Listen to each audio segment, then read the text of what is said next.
Hello everyone. Welcome back to another video.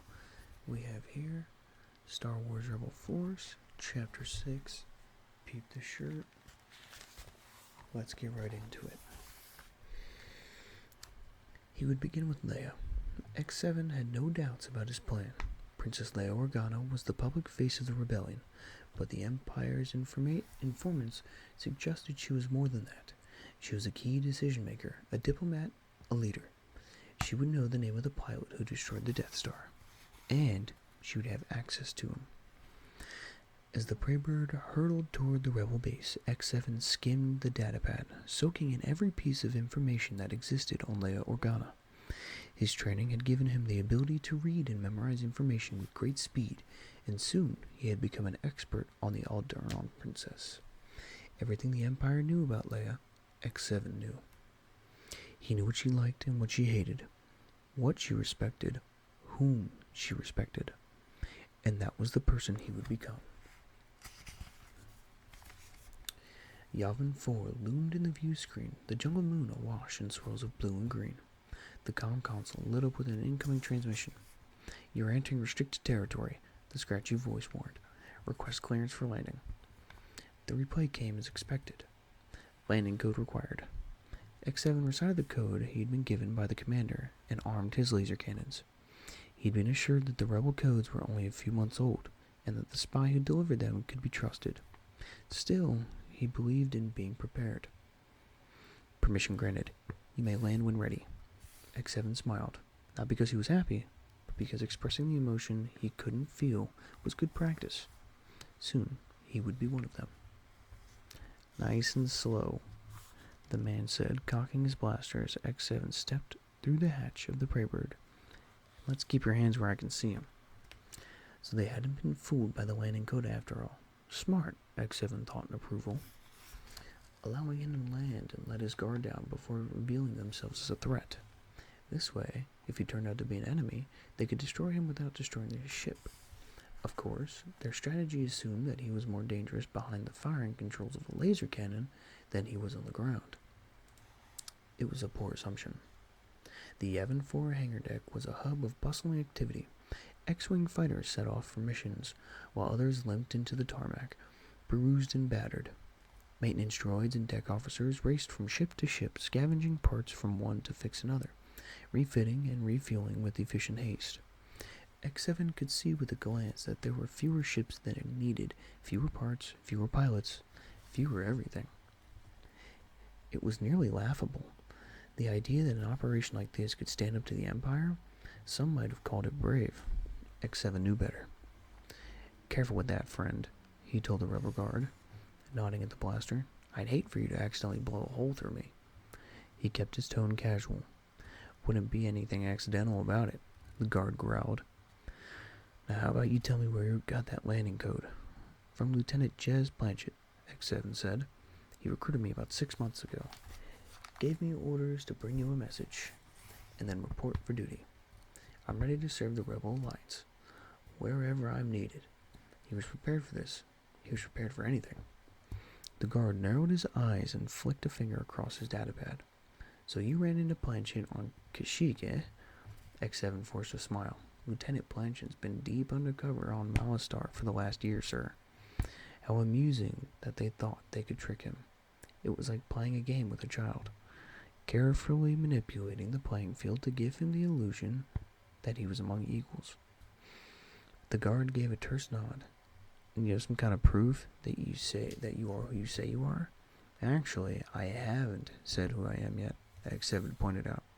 Any respect he might have had was quickly fading. This was no way to run an interrogation.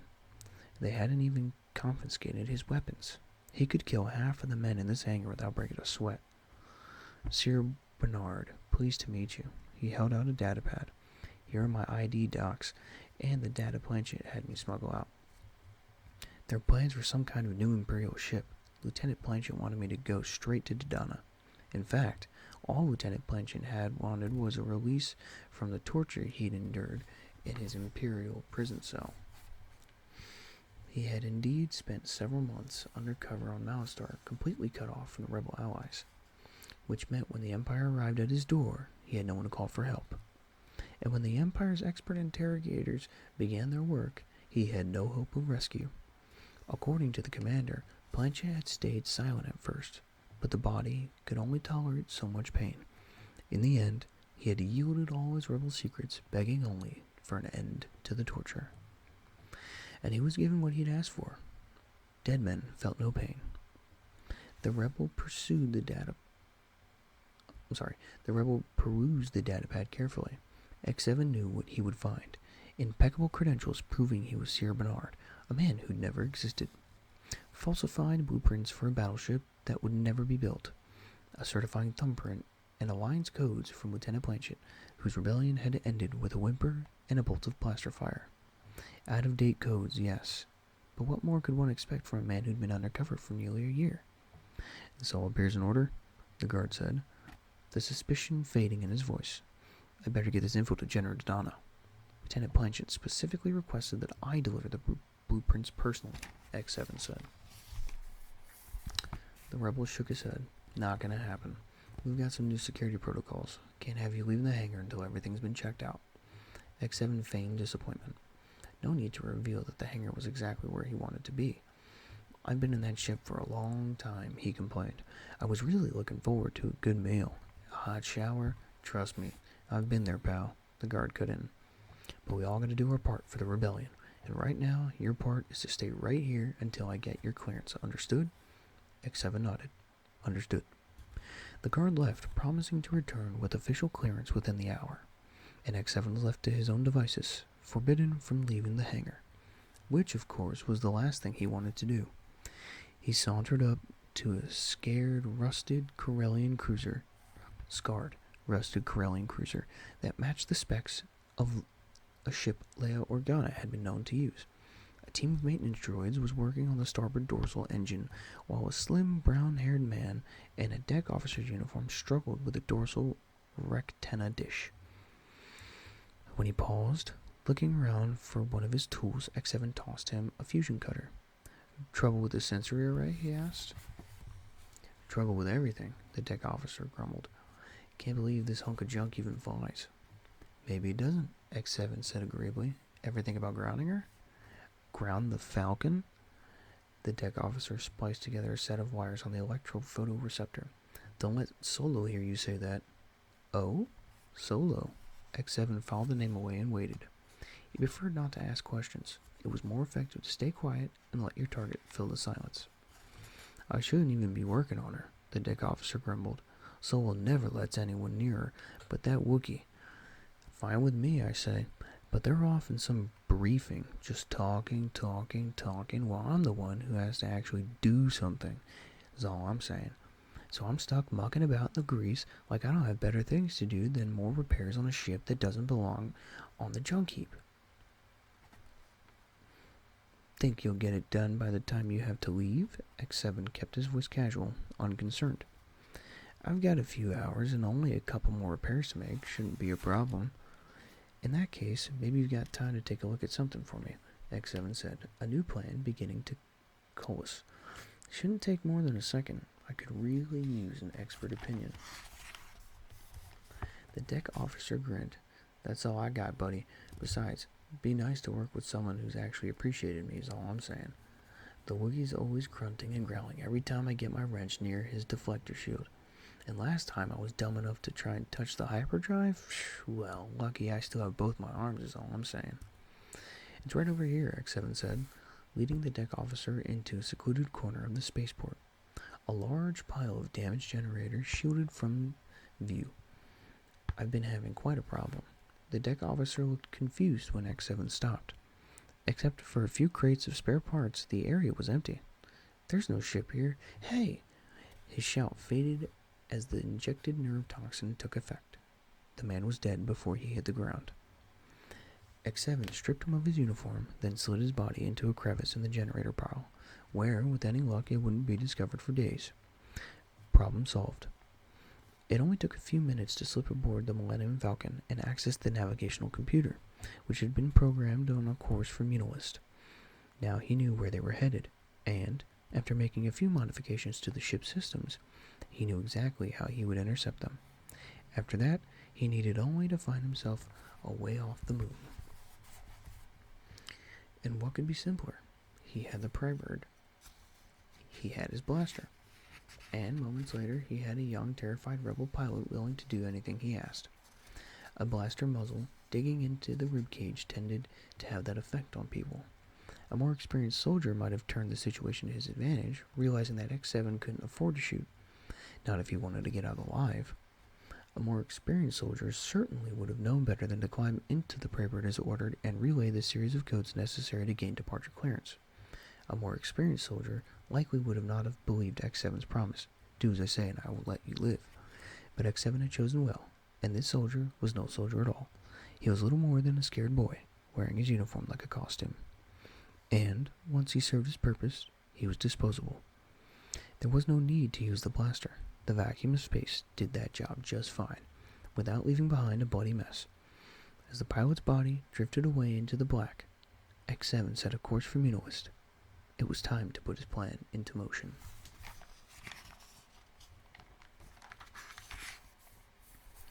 The man needed proved easy to track down.